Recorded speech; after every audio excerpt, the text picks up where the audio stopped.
પ્રકરણ 3ના online video લેક્ચરમાં આપનું હાર્દિક સ્વાગત છે.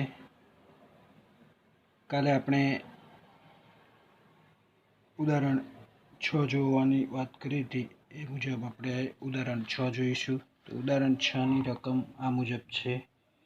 તો ઉદાહરણ 6ની અંદર આપણને એવું કીધું છે કે દરેક 1 ઓહ્મના એવા 12 અવરોધોથી સમઘન નેટવર્કના વિકર્ણના સામસામે આવેલા શિરોબિંદુઓ વચ્ચે અવગણી શકાય તેવો આંતરિક અવરોધ ધરાવતી 10 વોલ્ટની બેટરી જોડેલ છે.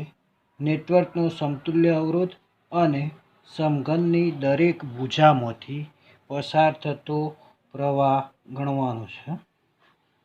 બરાબર. તો સૌપ્રથમ આપણે પરિપથ જોઈશું.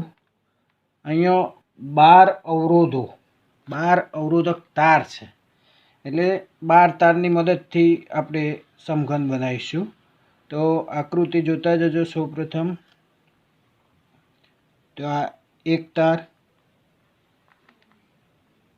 આ બીજો તાર, આ ત્રીજો તાર, એટલે 4 અવરોધક તાર થયા. તો સમઘન બનાવવાનો છે એટલે આપણે બીજા 4 તાર આ રીતે લઈ લઈએ. 1 તાર, 2 તાર, 3 અને 4. એટલે ટોટલ કેટલા થયા? 8 તાર થયા. 4 આ ચોરસના અને 4 આ ચોરસના, એમ 8 તાર. આ 9, આ 10, 11 અને 12 તાર. બરાબર. પછી એવું કીધેલું છે રકમની અંદર દરેક તારનો અવરોધ કેટલો છે? 1 ઓહ્મ જેટલો. દરેક તારનો અવરોધ આપણને કેટલો આપેલો છે? 1 ઓહ્મ જેટલો. એટલે એ દરેક તારના અવરોધને આપણે કેપિટલ આર કહી દઈએ. તો કેપિટલ આર બરાબર આપણને આપેલું છે 1 ઓહ્મ આપેલ છે.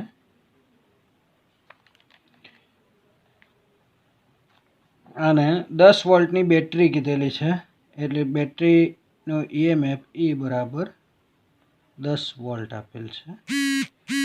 અને દરેક ભુજામાંથી પસાર થતો પ્રવાહ શોધવાનો કીધેલો છે. પણ રકમની અંદર વિકર્ણના સામસામે આપેલા શિરોબિંદુ, તો સમઘનનો આ વિકર્ણ થશે. બરાબર. તો વિકર્ણના સામસામેના બિંદુઓ વચ્ચે આપણે એક બેટરી જોડીએ છીએ 10 વોલ્ટની, જે આંતરિક અવરોધ ધરાવતી નથી, અવગણી શકાય તેટલો આંતરિક અવરોધ છે. તો આ બે છેડા વચ્ચે આપણે બેટરી જોડી દીધી. બરાબર. બેટરીનું EMF 10 વોલ્ટ આપેલું છે. પણ અત્યારે આપણે EMF E જ ગણીશું. આને કેટલું? E. કિંમત મૂકતા નથી, EMF E કહીશું. તો બેટરીના ધન છેડામાંથી પ્રવાહ બહાર નીકળ્યો. ધારી લઈએ કે આ પ્રવાહ અહીંયાથી 6I જેટલો પ્રવાહ બહાર નીકળે છે. કેટલો? 6I જેટલો પ્રવાહ બહાર નીકળે. તો 6I જેટલો પ્રવાહ બહાર નીકળે તો આ જે બિંદુ છે એ બિંદુને શું કહેવાય? આપણે આગળ જોઈ ગયા છીએ જંકશન બિંદુ. જંકશન બિંદુ વ્યાખ્યા આપણે જોઈ ગયા છીએ કે જે બિંદુએ 2 કરતો વધારે વાહકો ભેગા થતા હોય, એટલે અહીંયા એક તાર, બીજો તાર અને ત્રીજો, એમ 3 તાર ભેગા થાય છે. એટલે આ બિંદુને શું કહેવાય? જંકશન બિંદુ. તો જંકશન બિંદુ આગળ પ્રવાહ વિભાજિત થાય, એટલે 3 ભાગમાં વિભાજિત થાય. તો 6ના 3 ભાગ પડે એટલે અહીંયા 2I જેટલો પ્રવાહ જશે. આ તારની અંદરથી પણ 2I જેટલો પ્રવાહ જાય અને આ તારની અંદરથી પણ 2I જેટલો પ્રવાહ જશે. તો હવે આ 2I જેટલો પ્રવાહ આ બિંદુએ આવે તો એ બિંદુએ પણ 2 ભાગમાં વિભાજિત થાય છે. એક આ બાજુ જશે અને એક આ બાજુ. તો 2Iના 2 ભાગ પડે એટલે અહીંયા કેટલો પ્રવાહ આવશે? I જેટલો. અહીંયા પણ કેટલો આવશે? I જેટલો પ્રવાહ. એ જ રીતે આ 2I પ્રવાહ આ બિંદુ આગળ આવે તો એના 2 ભાગ પડે. એક આઈ અને બીજો આઈ અહીંયા. એ રીતે આ 2i પ્રવાહ છે એ આ બિંદુએ આવશે તો એનાય બે ભાગ પડશે. એક આઈ પ્રવાહ અહીંયા આવશે, એક આઈ પ્રવાહ અહીંયા આવશે. હવે તમે જોઈ શકો છો તો આ બિંદુ આગળ શું થશે, અહીંયાથી આઈ આવ્યો, અહીંયાથી આઈ આવશે એટલે આ આઈ અને આ આઈ બંને આ બિંદુ આગળ ભેગા થશે. ભેગા થશે એટલે આ તારમાંથી કેટલો પ્રવાહ વહેશે, 2i જેટલો. એ જ રીતે અહીંયા જ તમે જોઈ શકો તો એક આઈ અહીંયાથી આવશે, એક અહીંયાથી આવે એટલે એ બે ભેગા થાય એટલે આ શાખામાં પણ કેટલો પ્રવાહ વહેશે, 2i જેટલો. બરાબર. એ જ રીતે આ બિંદુ આગળ તમે જોશો તો અહીંયાથી આઈ જેટલો પ્રવાહ આવશે, અહીંયાથી આઈ જેટલો પ્રવાહ આવશે એટલે આઈ વત્તા આઈ એટલે 2i થશે. એટલે આ શાખામાં પણ કેટલો પ્રવાહ પસાર થશે, 2i જેટલો. હવે તમે જો આ બિંદુ આગળ તમે જોશો તો આ 2i, આ શાખામાંથી 2i પ્રવાહ આવશે, આ શાખામાંથી એ 2i અને આ શાખામાંથી એ 2i એટલે આ ત્રણ ભેગા થાય છે, 2i વત્તા 2i વત્તા 2i એટલે 6i. તો આપણે લઈને કેટલો નીકળ્યા હતા, 6i જેટલો પ્રવાહ લઈને નીકળ્યા હતા. તો આપણને મળ્યો કેટલો, 6i જેટલો પ્રવાહ પાછો મળ્યો. તો પ્રવાહનું વિતરણ આપણું સાચી દ્રષ્ટિએ થયું કહેવાય. જેટલો પ્રવાહ લઈને નીકળ્યા હોય એટલો જ પ્રવાહ પાછો મળી જાય તો તમારું પ્રવાહનું વિતરણ સાચી રીતે થયેલું છે એમ કહી શકાય. આની જગ્યાએ કોઈ 6iની જગ્યાએ અહીંયા 3i ધારીને પણ કરી શકે. 3i ધારશે તો એ વખતે આ ત્રણ શાખામાં જશે તો i થાય. પછી આઈના બે ભાગ પડે એટલે i/2 એ રીતે ભાગ પાડવા પડશે. એટલે એ રીતે પણ આપણે કરી શકીએ છીએ.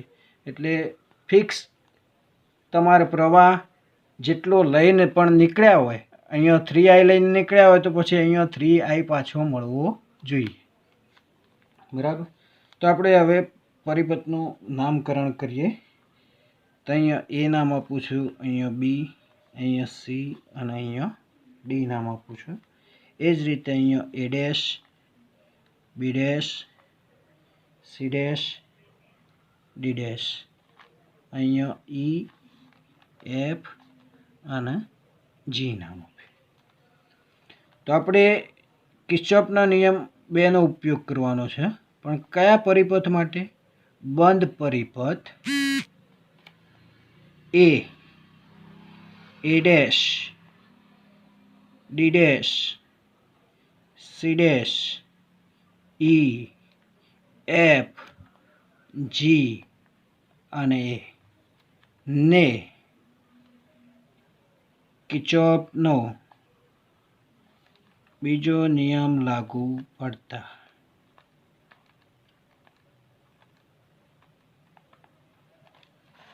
કિર્ચોફનો બીજો નિયમ લાગુ પડતા. તો શરૂઆત ક્યાંથી કરવાની છે, એથી. તો દરેક તારનો એથી એ ડેશ એક તાર કહેવાય. તો એથી એ ડેશ તારનો અવરોધ તો કેટલો છે, આર એટલે કે 1 ઓહ્મ જેટલો છે. બરાબર. એટલે કાલે આપણે વાત કરી હતી કે અવરોધમાંથી આપણી મુસાફરી થતી હોય તો આ અવરોધ છે, તારનો શું છે, અવરોધ આર ઓહ્મ જેટલો. અત્યારે વિચારી, કિંમત અત્યારે મૂકતા નથી. તો આ તારનો અવરોધ ધારો કે આર ઓહ્મ જેટલો છે. તો અવરોધમાંથી પસાર થતા હોઈએ ત્યારે આપણી આંખ ક્યાં જવી જોઈએ, તો પ્રવાહની નિશાની ઉપર. તો પ્રવાહની દિશા અને મુસાફરીની દિશા, તો મુસાફરી ક્યાંથી ક્યાં થાય છે, એથી એ ડેશ તરફ. પ્રવાહની દિશા એ ક્યાં છે, એથી એ ડેશ તરફ. તો અવરોધ અને પ્રવાહનો ગુણાકાર. તો અહીંયા અવરોધ કેટલો છે, દરેક તારનો અવરોધ કેપિટલ આર જેટલો છે. એટલે આર અને 2iનો ગુણાકાર એટલે 2ir થાય. પરંતુ પ્રવાહ અને અવરોધ, પ્રવાહ અને મુસાફરીની દિશા એક જ હોય તો વિદ્યુત સ્થિતિમાન કેવું લેવાનું છે, માઇનસ. તો આ વિદ્યુત સ્થિતિમાન જ થાય, વી બરાબર આઈ આર. તો આઈ અને આરનો ગુણાકાર છે, પ્રવાહ અને અવરોધનો ગુણાકાર. તો આ વિદ્યુત સ્થિતિમાન આપણને કેટલું મળ્યું? -2IR. હવે એ ડેશથી ડી ડેશ જઈશું, તો એ વખતે પ્રવાહ કેટલો છે? આઈ. અને અવરોધ તો કેટલો છે? દરેક તારનો અવરોધ આર જ છે, પણ પ્રવાહ અને મુસાફરીની દિશા એક જ થશે, એટલે -IR લખાશે. પછી ડી ડેશથી સી ડેશ જશો તો પ્રવાહ કેટલો છે? 2I. અને દરેક તારનો અવરોધ આર છે, એટલે -2IR થશે. બરાબર. પછી સી ડેશથી ઈ, ઈથી એફ, એફથી જી અને જીથી એ પાછા જવાનું છે. તો આપણે અહીંયાથી જ્યારે પસાર થઈશું તો અહીંયા આ પ્રવાહને ધ્યાનમાં લેવાનો નથી. કેમ કે એ ધ્યાનમાં લો તો આ ધ્યાનમાં લેવાનો થશે, તો અહીંયા સાથે આવશે, અહીંયા પણ સાથે, એટલે એ કેન્સલ જ થાય. એટલે એ પ્રવાહ ધ્યાનમાં લેવાનો હોતો નથી. એટલે સીથી ઈ ડેશ આ તારનો અવરોધ નથી, આ તો જોડાણ કર્યું છે. આપણને દરેક તારનો અવરોધ તો કોના માટે આપેલો છે? સમઘનના દરેક તારનો અવરોધ આપેલો છે, એટલે અહીંયા અવરોધ હોતો નથી. એટલે અહીંયાથી આપણે સી ડેશથી ઈ, ઈથી એફ, એફથી જી જઈએ તો માર્ગમાં શું આવે છે? કોષ. કોષ એટલે કે બેટરી, વિદ્યુત કોષ આવે છે. આપણી મુસાફરી વિદ્યુત કોષની અંદરથી થતી હોય ત્યારે આપણી આંખ ક્યાં જવી જોઈએ? તો કોષના ધ્રુવો પર. તો આપણે એફથી જી જઈએ એ દરમિયાન સૌપ્રથમ કયો ધ્રુવ આવે છે? ઋણ ધ્રુવ. ઋણ આવે તો આપણે કાલે જોઈ ગયા હતા એ મુજબ અહીંયા શું લેવાય? ધન. અને કોષનું EMF ઈ કહીએ તો ઈ બરાબર 0. એ બિંદુએ પાછા પહોંચી ગયા એટલે 0. તો -2IR -2IR એટલે 4IR, 4IR ને 1IR, 5IR, એટલે -5IR બરાબર -E થશે. બંને બાજુ માઇનસ છે એટલે 5IR બરાબર E પ્લસ થઈ જશે, બંને બાજુ માઇનસ છે એટલે. તો આ સમીકરણ નંબર 1 મળ્યું. હવે આપણે શું કરીએ? કા પરિપથ જે છે એનો સમતુલ્ય અવરોધ આપણે ધારી લઈએ. પરિપથનો સમતુલ્ય અવરોધ R ડેશ હોય તો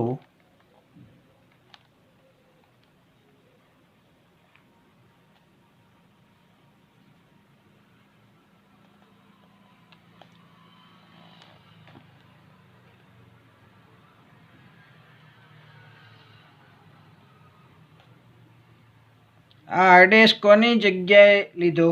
તો આ આખો જે સમઘન નેટવર્ક છે એનો અવરોધ આપણે ધારી લીધો.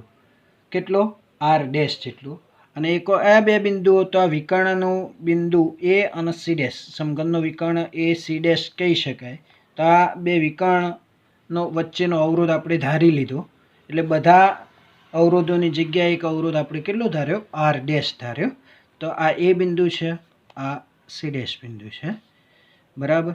અહીંયા તમારે કોઈ નામ આપવું હોય તો આપી દો, એફ અને જી.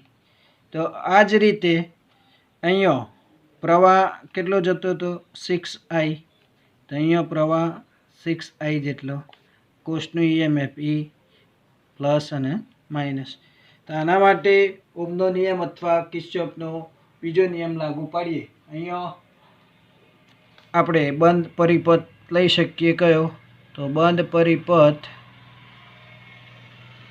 A C dash F G એ ને કિર્ચોફનો બીજો નિયમ લાગુ પડતા.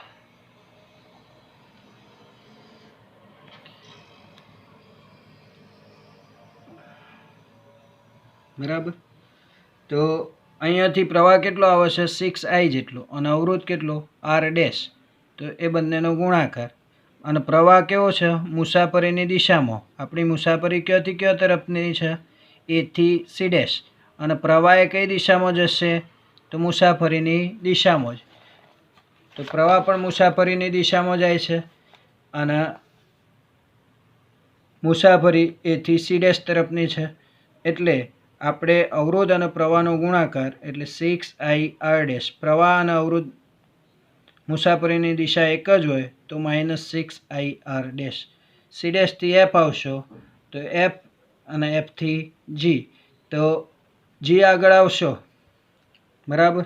એટલે અહીંયા તો આ તારનો અવરોધ નથી, આપણો એક જ આ અવરોધ, બાકી કોઈ તારનો અવરોધ નથી. એટલે 6IR ડેશ અને પછી અહીંયા કોષ આવ્યો, કોષ આવશે તો માઇનસ છે તો પ્લસ ઈ બરાબર 0. એટલે 6IR ડેશ બરાબર -ઈ થાય. તો બંને બાજુ માઇનસ છે એટલે પ્લસ લખાય. 6IR ડેશ બરાબર ઈ. તો આ સમીકરણ મળ્યું 2. તો આ સમીકરણ 1 અને 2ની સરખામણી કરતો 1 અને 2 સરખાવતો 1 અને 2 સરખાવશો એટલે તમને 6IR ડેશ બરાબર 5IR મળશે. બરાબર. એટલે I કેન્સલ થશે એટલે R ડેશ બરાબર 5/6R થશે. અને R બરાબર આપણને 1 ઓમ આપેલ છે એટલે R બરાબર 1 લઈ લેશો તો R ડેશ બરાબર 5/6 ઓમ થશે. કેમ? તો R બરાબર 1 આપેલ છે ઓમ. પણ આપણે તો શોધવાનું શું છે? દરેક શાખામાંથી વહેતો પ્રવાહ શોધવાનો છે. બરાબર. તો સમીકરણ 2 પરથી I બરાબર શું કહેવાશે?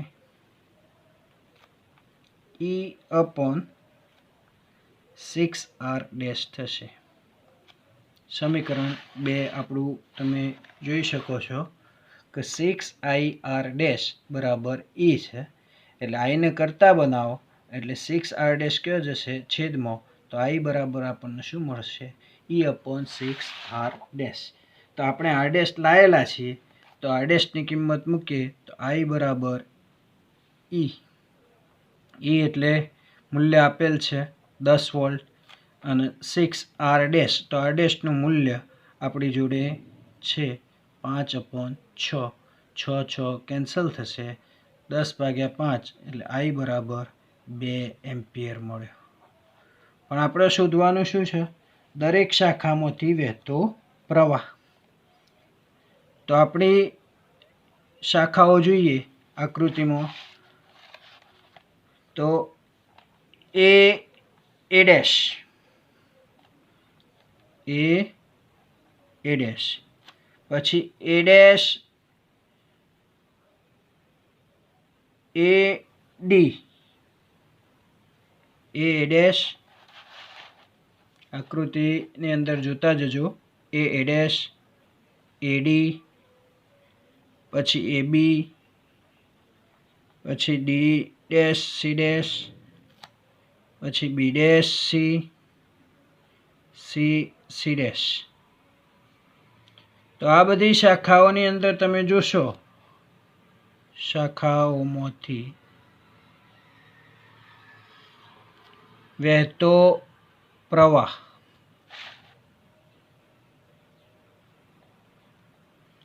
એ કેટલો છે? 2I જેટલો છે. તો 2I બરાબર 2 ઇન્ટુ I. તો I એટલે તો આપણે 2 લાયા છીએ. તો દરેક શાખામાંથી વહેતો પ્રવાહ એ કેટલો મળશે? 4 એમ્પિયર જેટલો પ્રવાહ મળશે. કઈ શાખાઓ કીધી? A dash, AD, AB, D dash, C dash, B dash, C અને C ડેશ. બરાબર. તો આ શાખાઓમાંથી કેટલો પ્રવાહ પસાર થાય છે?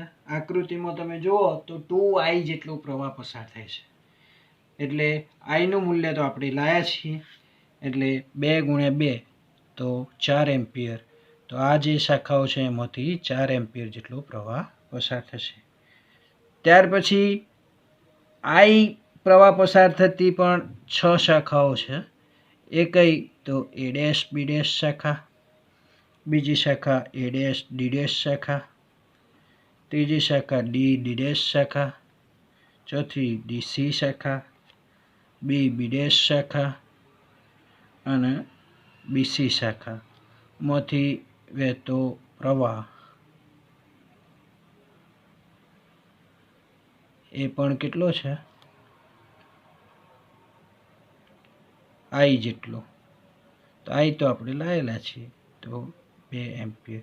તો આ બધી જ શાખાઓમાંથી કેટલો પ્રવાહ પસાર થશે? 2 એમ્પિયર જેટલો પ્રવાહ પસાર થશે. દાખલા લાંબા છે એટલે તમે જોઈ શકો છો, એક જ દાખલો સમજવો અગત્યનો છે, એટલા માટે વાર લાગશે. ઉદાહરણ નંબર આપણે 7 જોઈશું. તો ઉદાહરણ 7ની રકમ એવી છે કે આકૃતિમાં દર્શાવેલ નેટવર્કમાં દરેક શાખામાંથી વહેતો પ્રવાહ શોધવાનો છે. તો પરિપથ તમને આપેલો છે, અહીંયા પરિપથ તમને આપેલો છે. તો એ પરિપથ આપણે સૌપ્રથમ જોઈએ.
બરાબર.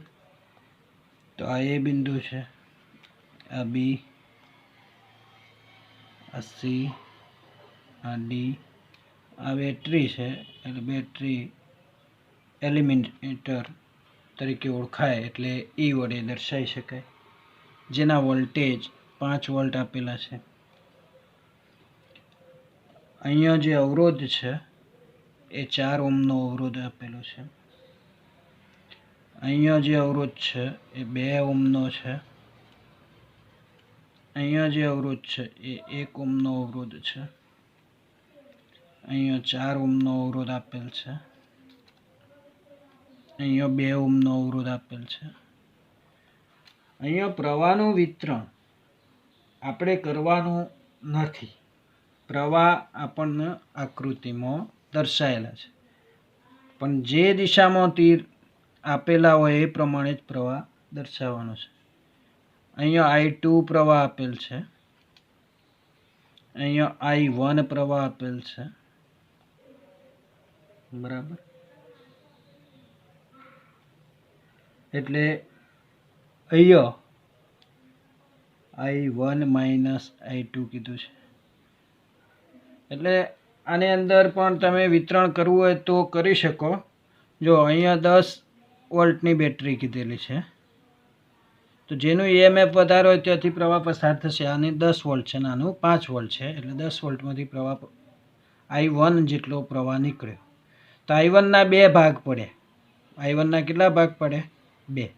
તો એક આ દિશામાં ગયો અને I2 કીધું, તો I1માંથી I2 આ બાજુ ગયો એક ભાગ. બીજો ભાગ તો I1માંથી I2 બાદ કરો એટલો થાય. બીજા શાખામાંથી વહેતો પ્રવાહ એ કેટલો થશે? I1 - I2 જેટલો થાય. પણ અહીંયા તમને આકૃતિ આપેલી છે, એટલે પ્રવાહ આપણે વિતરણ ધ્યાનમાં લેવાનું નથી. અહીંયા પ્રવાહ આપેલ છે I2 વત્તા I3 જેટલો, બરાબર. અહીંયા આ પ્રવાહ આપેલો છે I2 વત્તા I3 ઓછા I1, બરાબર. એટલે આ જે બેટરી છે એમાંથી પ્રવાહ કેટલો આવે છે I3 જેટલો, બરાબર. એટલે એ પ્રવાહ I3 નીકળ્યો એ અહીંયા બી બિંદુ આગળ આવો, બરાબર. તો બી બિંદુ આગળ આવ્યો અને અહીંયાથી I2 પ્રવાહ આવે એ પણ બી બિંદુ આગળ આવે એટલે એ બે ભેગા થાય એટલે આ શાખામાં કેટલો પ્રવાહ આવ્યો I2 વત્તા I3 જેટલો. તમે જોઈ શકો છો આ બેટરીમાંથી I3 પ્રવાહ નીકળે છે અને અહીંયાથી I2 પ્રવાહ આવે છે એટલે એ બંને બી બિંદુ આગળ ભેગા થયા એટલે આ શાખામાં આપણને પ્રવાહ કેટલો મળ્યો I2 વત્તા I3. હવે તમે જોઈ શકો છો અહીંયા નીચેની શાખામાં I2 વત્તા I3 માઇનસ I1 લખ્યું છે. તો કેમ માઇનસ I1 લખ્યું છે? તો તમે જોઈ શકો છો જે પહેલો કોષ હતો 10 વોલ્ટની બેટરી એમાંથી I1 પ્રવાહ નીકળ્યો હતો તો ત્યાં પાછો કેટલો મળવો જોઈએ I1. એટલે અહીંયા આ સી બિંદુ આગળ પ્રવાહ બે ભાગમાં વિભાજિત થયો એટલે એક પ્રવાહ આ બાજુ તો આપણે I1 લઈને નીકળ્યા હતા 10 વોલ્ટની બેટરીમાંથી I1 પ્રવાહ લઈને નીકળ્યા હતા તો પાછો મળવો કેટલો જોઈએ I1 મળવો જોઈએ એટલે એ પ્રવાહને આપણે શું નામ આપ્યું I1. તો I2 પ્લસ I3 નો બીજો ભાગ કયો થશે તો એટલો ઓછો થાય I2 plus I3 minus I1 જેટલો પ્રવાહ અહીંયા આવે. તો વિતરણ આપણે આ રીતે દર્શાવી શકીએ છીએ, બરાબર. એટલે અહીંયા જે I1 માઇનસ I2 પ્રવાહ છે એ આગળ અહીંયા પણ કેટલો આવશે I1 માઇનસ I2 જેટલો આવે, બરાબર. એ ડી બિંદુ આગળ અને સીમાંથી જે પ્રવાહ આવ્યો I2 વત્તા I3 માઇનસ I1 તો જો તો એ બે ભેગા થાય એટલે સરવાળો. તો ડી બિંદુ આગળ વાત કરીએ આ લખવાનું નથી પણ આ તમને સમજૂતી માટે. તો ડી બિંદુ આગળ આ બે ભેગા થયા તો I2 વત્તા I3 ઓછા I1 અને એમાંથી જે પ્રવાહ આવ્યો I1 માઇનસ I2 એ પણ ડી આગળ આવ્યો તો એ ભેગા થાય એટલે એમનો સરવાળો થાય I1 માઇનસ I2. તો આ ભેગા થયા તો તમે જોઈ શકો છો I1 minus I1 plus cancel, I2 plus I2 minus cancel. તો ડી બિંદુ આગળ આપણને પ્રવાહ કેટલો મળશે ડીથી ઈ તરફ I3. તો અહીંયાથી તમે જુઓ આ કોષમાંથી પ્રવાહ લઈને કેટલો નીકળ્યા હતા I3 તો પાછો કેટલો આવ્યો I3 જેટલો. તો આ પ્રવાહનું વિતરણ આપેલું છે આકૃતિની અંદર. તો સૌ પ્રથમ આપણે બંધ ગાળા ADCA ને કિર્ચોફનો બીજો નિયમ એટલે KBની ટૂંકમાં લખીશું લગાડતો. KBની એટલે કિર્ચોફનો બીજો નિયમ લગાડતા. તો એ થી ડી તરફ જવાનું છે, મુસાફરી કઈ તરફ છે એ થી ડી તરફ. તો મુસાફરીની દિશા અને પ્રવાહની દિશા બંને એક જ દિશામાં છે. તો પ્રવાહ કેટલો છે I1 માઇનસ I2 અને અવરોધ કેટલો છે 4 ઓહ્મ. તો પ્રવાહ અને અવરોધનો ગુણાકાર એટલે વિદ્યુત સ્થિતિમાન જ કહેવાય. એટલે માઇનસ એક જ દિશામાં હોય તો -4 અને પ્રવાહ કયો તો I1 માઇનસ I2 એ કૌંસમાં લખીશું આ અવરોધ અને આ પ્રવાહનો ગુણાકાર. એ જ રીતે તમે ડીથી ક્યાં જવાનું છે સી બિંદુ આગળ. તો ડીથી સીની અંદર તમે જુઓ તો મુસાફરીની દિશા અને પ્રવાહની દિશા પરસ્પર કેવી થશે વિરુદ્ધ થાય છે, બરાબર. મુસાફરી ડીથી સી જવાનું છે અને પ્રવાહ સામેની તરફ આવે છે તો એ વખતે વિદ્યુત સ્થિતિમાન આપણે કાલે જોઈ ગયા છીએ પ્લસ લેવાય ધન, બરાબર. તો પ્રવાહ અને અવરોધનો ગુણાકાર તો અવરોધ 2 ઓહ્મ છે અને પ્રવાહ કેટલો છે તો I2 વત્તા I3 ઓછા I1 જેટલો.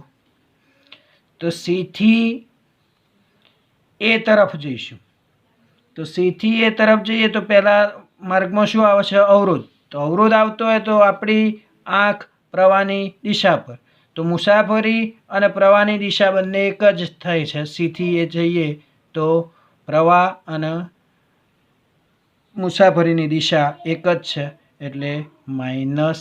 અને અવરોધ કેટલો છે? 1 ઓહ્મ. તો 1 તો લખો કે ના લખો કંઈ ફરક પડશે નહીં, એટલે -I1 થશે.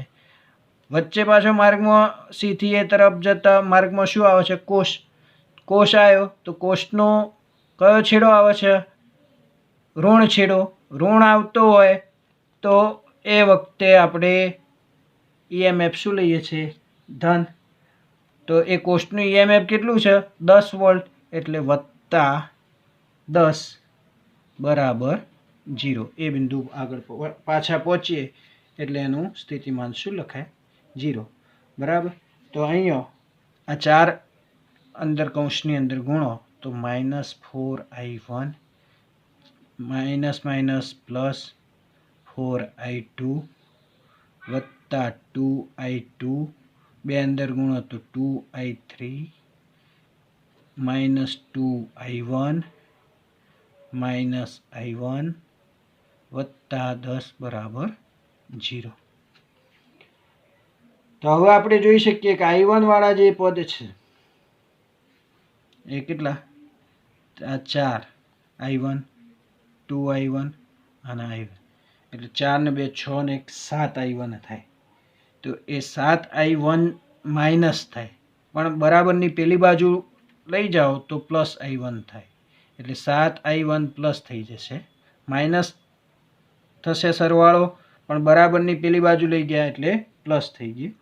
પછી તમે જુઓ I2 વાળા પદ કેટલા? તો I2 વાળું 1 અને I2 વાળું 2, તો 4 ને 2 6, પણ એ 6I2 ને પેલી બાજુ લઈ જાઓ બરાબરની, એટલે -6I2 થશે. અને I3 વાળું પદ તો એક જ છે 2I3, તો એને પેલી બાજુ લઈ જશો તો -2I3 બરાબર 10. આ સમીકરણને આપણે 1 નંબર આપી દઈએ.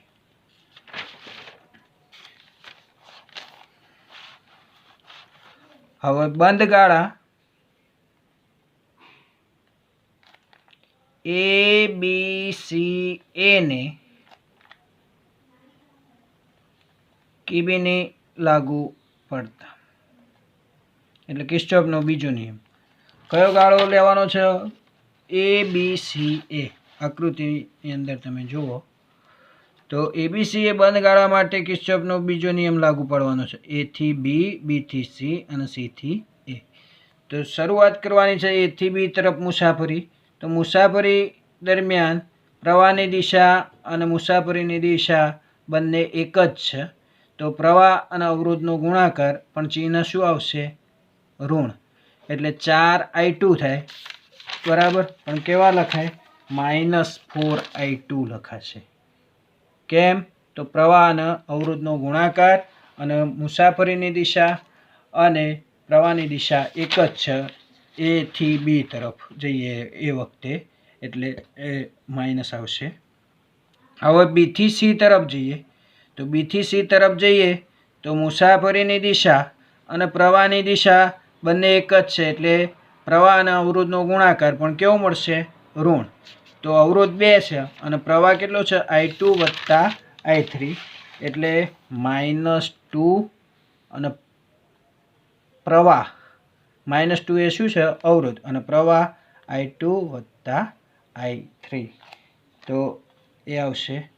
પછી C થી A તરફ જઈએ તો આકૃતિમાં તમે જુઓ C થી A તરફ જઈએ તો પ્રવાહ કેટલો છે? I1 અને અવરોધમાંથી મુસાફરી, તો C થી A મુસાફરી અને પ્રવાહની દિશા બંને એક જ, એટલે ઋણ આવશે. અને એક અવરોધ છે એટલે આપણે લખતા નથી, એટલે -I1 +10, કારણ કે કોષ આવે છે. કોષ આવે એટલે કોષ આવશે તો કોષનો ઋણ છેડો, ઋણ આવે તો એનું EMF કેટલું લેવાય? ધન. અને એ કેટલું છે? 10, તો +10 બરાબર 0. તો અંદર ગુણાકાર કરશો તો -4i2 -2i2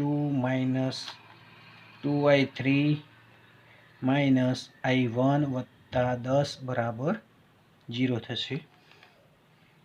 બરાબર, એટલે આ જે પદ છે એની અંદર i1 વાળા પદને આપણે પેલી બાજુ લઈ જઈએ, માઇનસ છે તો પ્લસ થશે. 4 અને 2 6i2 થાય. આ બંનેનો સરવાળો કરો 6i2, પણ એ પેલી બાજુ જશે તો પ્લસ 6i2 થઈ જાય.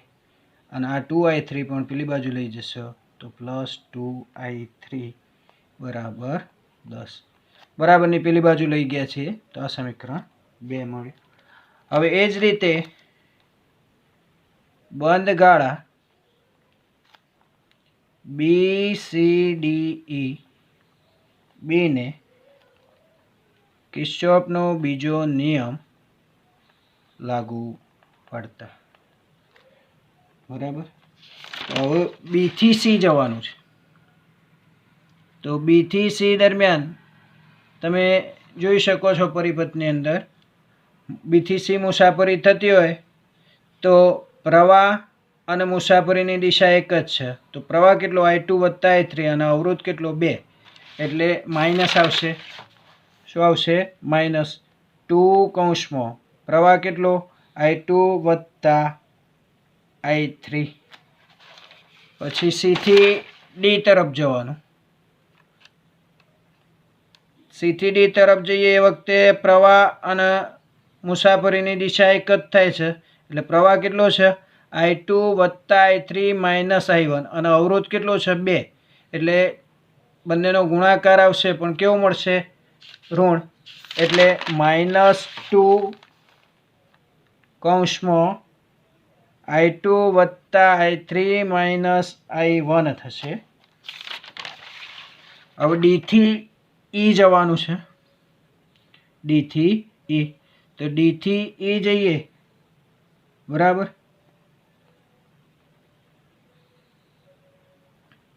તો એ દરમિયાન પ્રવાહ કેટલો આપેલો છે?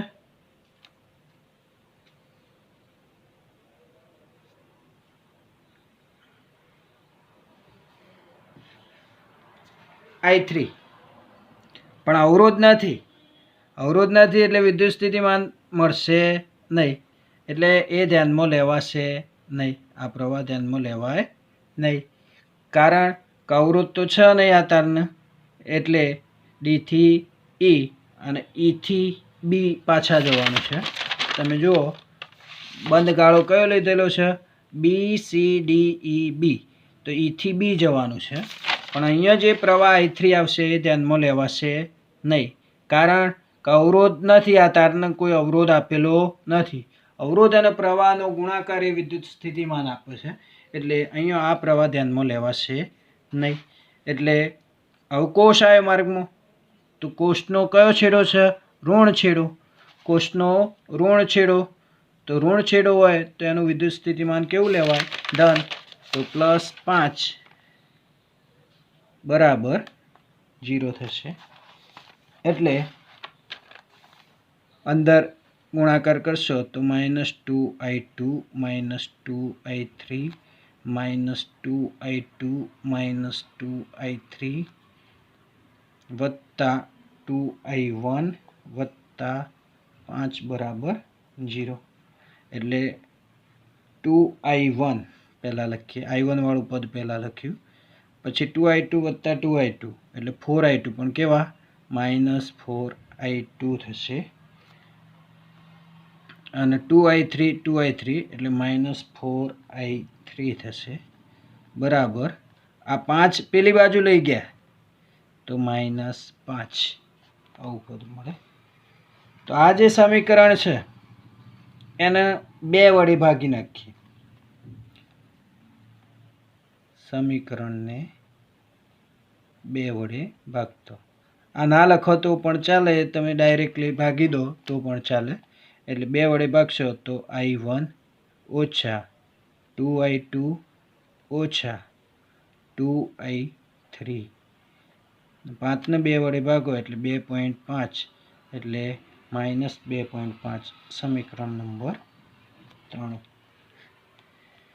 તો સમીકરણ 1 અને 2 નો લોપ લેતો. તો સમીકરણ 1 આપણે આગળ લાયા છીએ 7i1 - 6i2 - 2i3 બરાબર 10. અને સમીકરણ 2 આપણે લાયા છીએ i1 + 6i2 + 2i3 બરાબર 10. બરાબર. તો લોપ લેવાનો હોય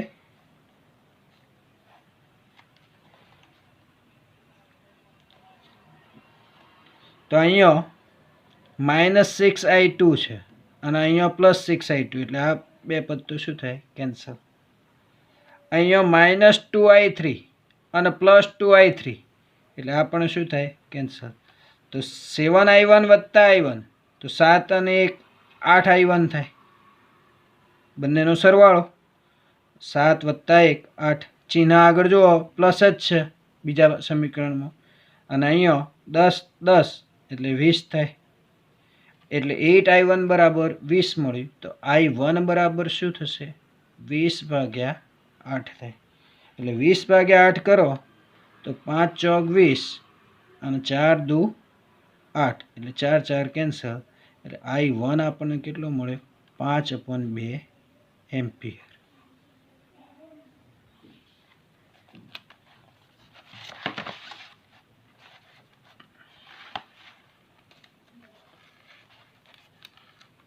i1 મળી ગયો. એ જ રીતે સમીકરણ 2 અને 3 નો લોપ કરતો. તો સમીકરણ 2 આપણે જાણીએ છીએ તો i1 + 6i2 + 2i3 બરાબર 10. અને 3 નંબરનું સમીકરણ છે આપણી જોડે છે જ એ i1 - 2i2 - 2i3 બરાબર -2.5. બરાબર. અહીંયા લોપ કરવામાં ચિહ્ન બદલવાની આપણી જરૂરિયાત નથી પડતી એટલે ચિહ્ન બદલતા નથી. જો આ પ્લસ છે આ માઇનસ છે એટલે આ બે પદ કેન્સલ. તો i1 + i1 એટલે 2i1 થશે. 6 માંથી 2 બાદ થાય એટલે -4i2. અને 10 માંથી -2.5 બાદ થશે એટલે 7.5 મળશે. બરાબર.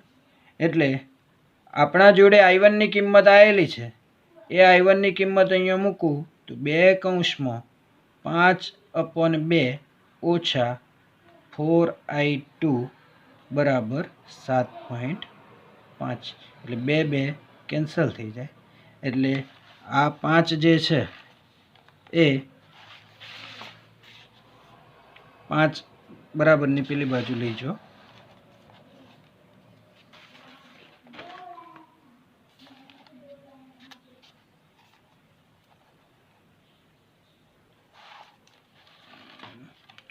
અહીંયા 6 માંથી 2 બાદ થયા એટલે -4 નહીં પણ +4i2 થશે.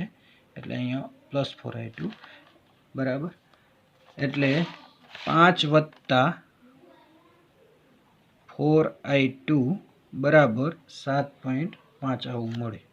એટલે 4i2 બરાબર 2.5 થશે. કેમ તો આ 5 પેલી બાજુ જાય તો 7.5 માંથી 5 બાદ થાય એટલે 2.5. એટલે i2 બરાબર 2.5/4 એટલે 2.5 એટલે 25 લખું તો છેદમાં શું લખાય 40. દશાંશ સ્થળ દૂર કરવા માટે છેદમાં 10 મૂક્યા એટલે છેદમાં 4 × 10 એટલે 40. એટલે 5 × 5 અને 5 × 8 એટલે 5 5 કેન્સલ. એટલે i2 બરાબર તમને કેટલો મળશે 5/8 એમ્પિયર. બરાબર. સમીકરણ 3 ની અંદર I1 અને I2 ના મૂલ્યો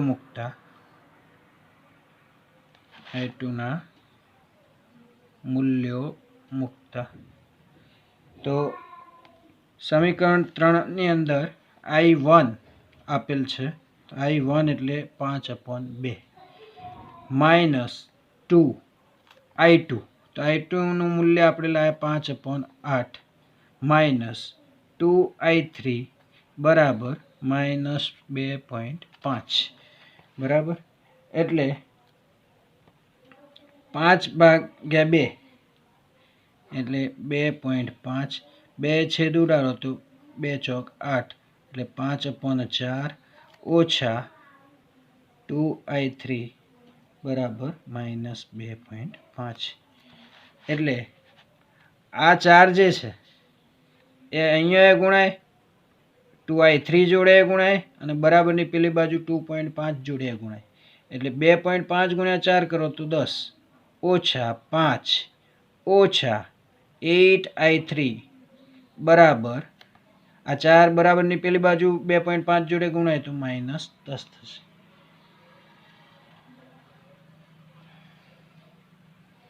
એટલે આ 8I3 છે એ માઇનસ છે, એને પેલી બાજુ લઈ જવું તો પ્લસ થઈ જાય, અને આ -10 છે એને આ બાજુ લાવું તો પ્લસ થાય. એટલે 10 ઓછા 5 વત્તા 10 આવું થશે. એટલે 10 વત્તા 10 એટલે 20. 20માંથી 5 જાય એટલે 15. એટલે 8I3 બરાબર 15. તો I3 બરાબર 15/8 એમ્પિયર મળશે. એટલે દરેક શાખામાંથી વહેતો પ્રવાહ શોધવાનો છે.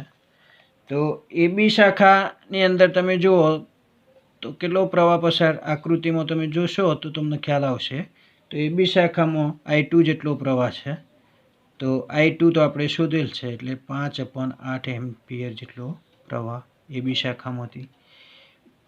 પછી CA શાખા લો તો CA શાખામાં કયો પ્રવાહ પસાર થાય છે? I1. તો I1 એ શોધેલો છે, એટલે 5/2 એમ્પિયર. AD શાખા લો તો AD શાખામાં કયો પ્રવાહ આપેલો છે તમે આકૃતિમાં જોઈ શકો છો, તો I3. AD શાખા અને બીજી DEB શાખા લો.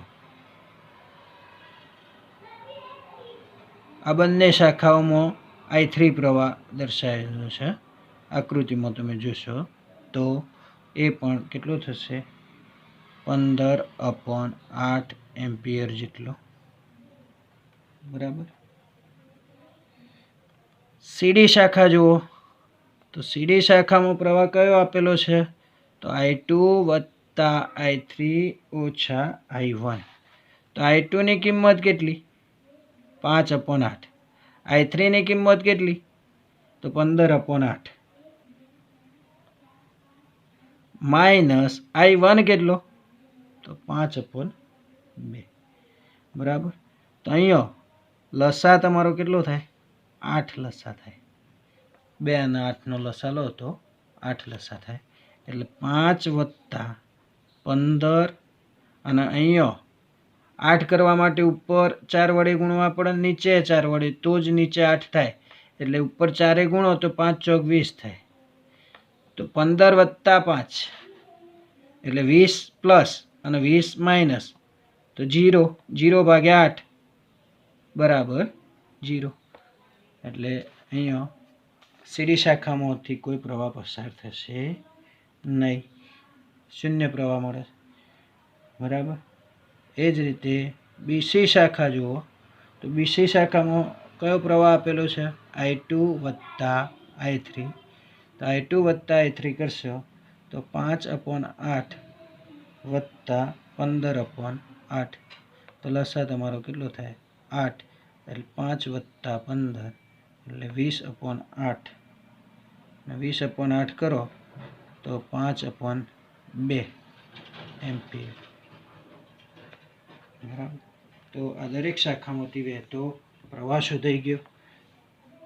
પણ આ દાખલાની અંદર વધારામાં તમને બુકની અંદર પણ આપેલું છે, એટલે આપણે વિદ્યુત સ્થિતિમાનની ચકાસણી કરી છે. તો કયા પરિપથ માટે ચકાસણી થાય બંધ ગાળા માટે? તો BAD EB બંધ ગાળા માટે વિદ્યુત સ્થિતિમાન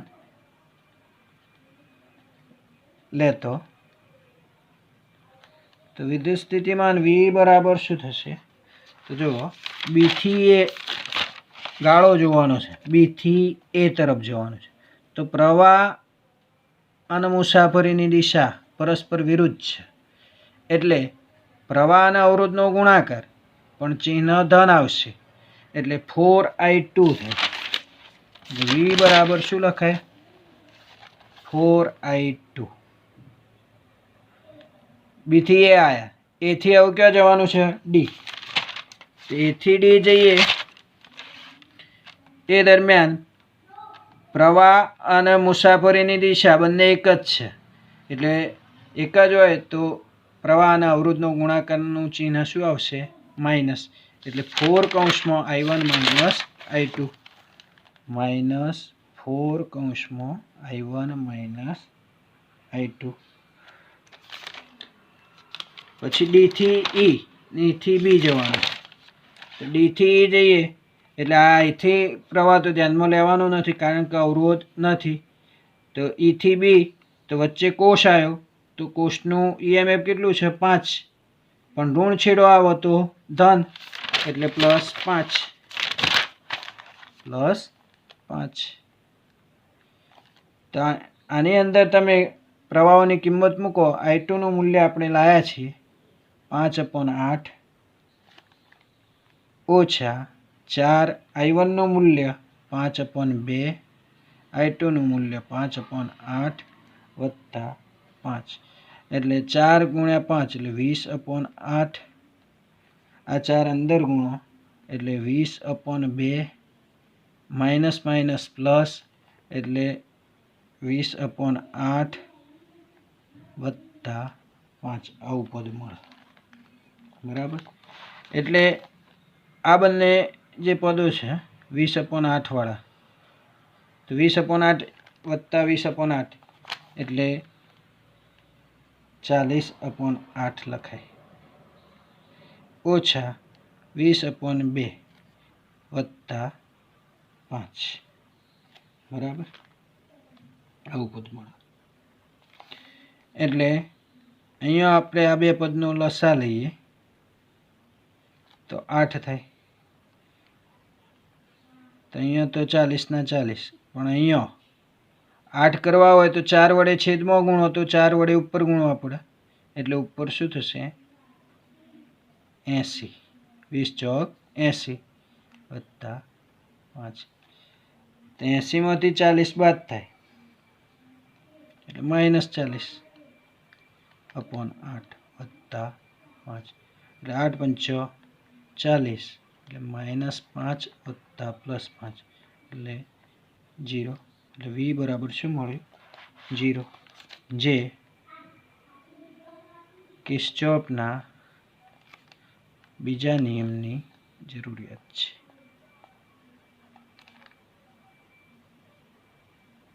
કારણ કે કિર્ચોફના બીજા નિયમ મુજબ વિદ્યુત સ્થિતિમાન કેવું રહેશે? અચળ. એટલે એ B થી શરૂઆત કરી અને B બિંદુ આગળ પાછા આવો તો એ બિંદુ આગળ વિદ્યુત સ્થિતિમાન એક મૂલ્ય જળવાઈ રહે છે. બરાબર? એટલે એ કિર્ચોફના બીજા નિયમની જરૂરિયાત છે. તો અહીંયા સુધી વિદ્યાર્થી મિત્રો આપણે રાખીએ છીએ. દાખલા થોડા લાંબા છે, પણ સમજશો એક વખત. વિડીયો જોતા જજો અને સમજતા જજો. બરાબર? એક વખત ફેરની બુકમાં લખી અને પછી વિડીયો જોતા જવાનું અને સમજતા જવાનું, તો વધારે ખ્યાલ આવશે. બરાબર? તો અહીંયા સુધી આપણે રાખીએ છીએ. Thank you.